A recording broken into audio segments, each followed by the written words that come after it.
The Three Railway Engines. Edward's Day Out. Once upon a time there was a little engine called Edward. He lived in a shed with 5 other engines. They were all bigger than Edward and boasted about it. "The driver won't choose you again," they said. "He wants big and strong engines like us." Edward had not been out for a long time. He began to feel sad. Just then the driver and the fireman came along to start work. The driver looked at Edward. "Why are you sad?" he asked. "Would you like to come out today?" "Yes, please," said Edward. So the fireman lit the fire and made a nice lot of steam. Then the driver pulled the lever, and Edward puffed away. "Peep, peep," he whistled. "Look at me now." The others were very cross at being left behind. Away went Edward to get some coaches. "Be careful, Edward," said the coaches. "Don't bump and bang us like the other engines do." So Edward came up to the coaches very, very gently, and the shunter fastened the coupling. "Thank you, Edward," said the coaches. "That was kind. We are glad you're taking us today." Then they went to the station where the people were waiting. "Peep, peep," whistled Edward. "Get in quickly, please." So the people got in quickly, and Edward waited happily for the guard to blow his whistle and wave his green flag.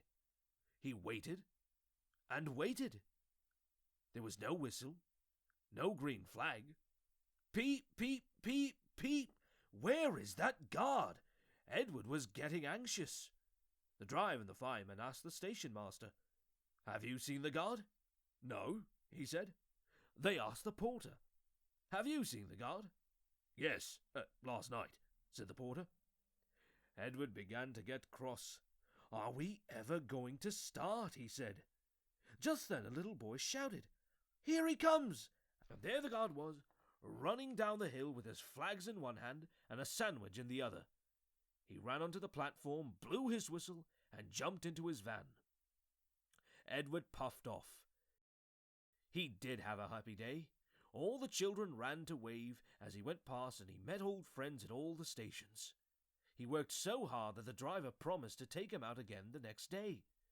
"I'm going out again tomorrow," he told the other engines that night in the shed. "What do you think of that?" But he didn't hear what they thought, for he was so tired and happy that he fell asleep at once. Edward and Gordon. One of the engines in Edward's shed was called Gordon. He was very big and very proud. "You watch me this afternoon, little Edward," he boasted, "as I rush through with the express. That will be a splendid sight for you." Just then his driver pulled the lever. "Goodbye, little Edward," said Gordon as he puffed away. "Look out for me this afternoon." Edward went off too, to do some shunting. Edward liked shunting. It was fun playing with trucks. He would come up quietly and give them a pull. "Oh, oh, oh, oh!" screamed the trucks. "Whatever is happening?" Then he would stop, and the silly trucks would go bump into each other. "Oh, oh, oh!" they cried again. Edward pushed them until they were running nicely, and when they weren't expecting it, he would stop. One of them would be sure to run onto another line. Edward played till there were no more trucks. Then he stopped to rest. Presently he heard a whistle. Gordon came puffing along, very slowly and very crossly.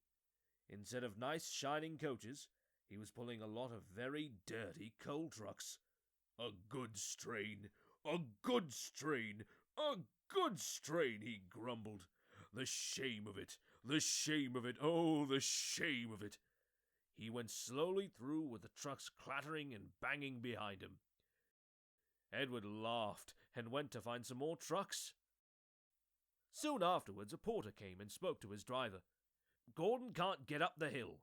Will you take Edward and push him, please?" They found Gordon halfway up the hill and very cross. His driver and fireman were talking to him severely. "You are not trying," they told him. "I can't do it," said Gordon. "The nosy trucks hold an engine back so. If they were coaches now, clean, sensible things that come quietly, that would be different." Edward's driver came up. "We've come to push," he said. "No use at all," said Gordon. "You wait and see," said Edward's driver. They brought the train back down to the bottom of the hill. Edward came up behind the brake van, ready to push. "Peep, peep, I'm ready," said Edward. "Poop, poop, no good," grumbled Gordon. The guard blew his whistle, and they pulled and pushed as hard as they could. "I can't do it. I can't do it. I can't do it," puffed Gordon. "I will do it. I will do it. I will do it," puffed Edward. "I can't do it. I will do it. I can't do it. I will do it. I can't do it. I will do it," they puffed together. Edward pushed and puffed and puffed and pushed as hard as he could, and almost before he realized it, Gordon found himself at the top of the hill. "I've done it! I've done it! I've done it!" he said proudly, and forgot all about Edward pushing behind. He didn't wait to say thank you, but ran on so fast that he passed 2 stations before his driver could make him stop.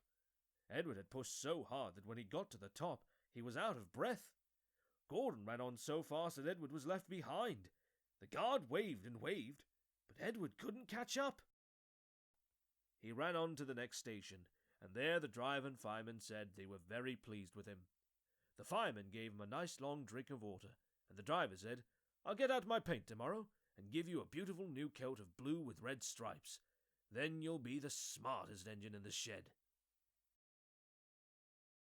The sad story of Henry. Once an engine attached to a train was afraid of a few drops of rain. It went into a tunnel and squeaked through its funnel and never came out again. The engine's name was Henry. His driver and fireman argued with him, but he would not move. "The rain will spoil my lovely green paint and red stripes," he said.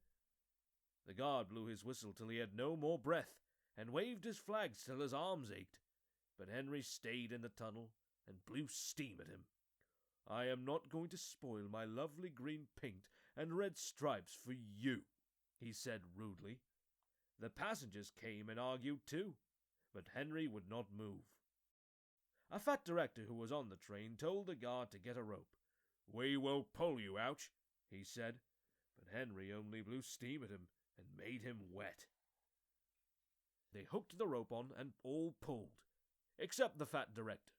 "My doctor has forbidden me to pull," he said.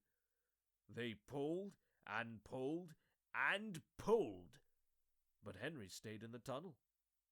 Then they tried pushing from the other end. The fat director said, "1, 2, 3, push!" but did not help. "My doctor has forbidden me to push," he said. They pushed and pushed and pushed, but Henry stayed in the tunnel. At last another train came. The guard waved his red flag and stopped it. The 2 engine drivers, the 2 firemen, and the 2 guards went and argued with Henry. "Look, it has stopped raining," they said. "Yes, but it'll begin again soon," said Henry. "And what would become of my green paint with red stripes then?" So they brought the other engine up, and it pushed and puffed and puffed and pushed as hard as it ever could. But still Henry stayed in the tunnel. So they gave it up. They told Henry, "We shall leave you there for always and always and always." They took up the old rails, built a wall in front of him, and cut a new tunnel. Now Henry can't get out, and he watches the trains rushing through the new tunnel. He is very sad, because no one will ever see his lovely green paint and red stripes again. But I think he deserved it. Don't you? Edward, Gordon, and Henry. Edward and Gordon often went through the tunnel where Henry was shut up. Edward would say, "Peep, peep, hello," and Gordon would say, "Poop, poop, poop, serves you right." Poor Henry had no steam to answer. His fire had gone out. Soot and dirt from the tunnel roof had spoilt his lovely green paint and red stripes. He was cold and unhappy, and wanted to come out and pull trains too. Gordon always pulled the express. He was proud of being the only engine strong enough to do it. There were many heavy coaches, full of important people, like the fat director who had punished Henry. Gordon was seeing how fast he could go. "Hurry, hurry, hurry," he panted. trickety-trot, trickety-trot, trickety-trot, said the coaches. Gordon could see Henry's tunnel in front. In a minute, he thought, I'll poop, poop, poop at Henry, and rush through and out into the open again. Closer and closer he came. He was almost there, when crack! Whoosh! He was in a cloud of steam and going slower and slower. His driver stopped the train. What has happened to me? Asked Gordon. I feel so weak. You've burst your safety valve, said the driver. You can't pull the train any more. Oh dear, said Gordon. We were going so nicely too. Look at Henry laughing at me.